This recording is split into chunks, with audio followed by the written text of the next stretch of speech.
Hi, Justin here again, and thank you for joining me for this video from our series, Learning from Experience, Reflective Practice for Teachers. As you remember, in our last video, we learned about interpreting, where we were exploring the reasons why something had happened. Now in this video, we're going to focus on the third stage of DIGPA, which is generalizing. When I think of generalizing, I think of a book.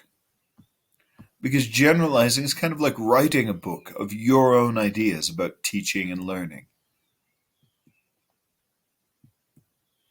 When we form theories to put in our books based on our interpretations, they can be applied in other situations.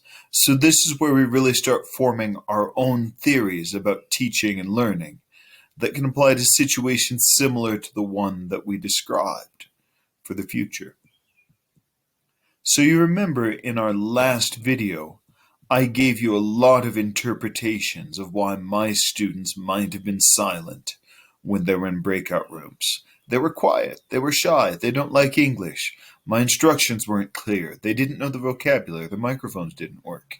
Now the first thing we need to do when we move into generalizing is we look at our interpretations and we choose one or two.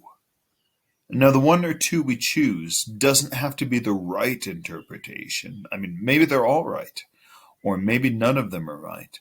But I try to choose one that's interesting. I try to choose one or two interpretations that give me something interesting to think about.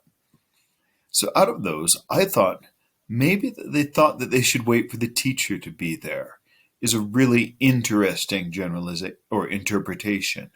Or maybe they're used to classes where they can't talk. And then based on the interpretations we choose, we form some theories. I think one very interesting theory in this case is that often students have the expectation that the teacher should hear them when they speak. That they have this habit of always speaking for the teacher rather than speaking to communicate with each other. And also, when we think of all the different English classes they've had in school, many teachers do not expect their students to speak much in class. On the contrary, many expect students to be mostly silent. Sit down and shut up, students. So I think it is possible that these are true about the students from that group. And that may be true then when we think about future situations where students are not willing to talk in breakout rooms. So when we generalize, we choose one or two of our interpretations. Remember, it doesn't have to be right. We just have to choose the interesting ones. And then we formulate theories about teaching and learning in general that can apply in similar situations as we move forward in teaching. So in our next task, I'd like you to share first your interpretations and then the generalizations that you choose based on those interpretations.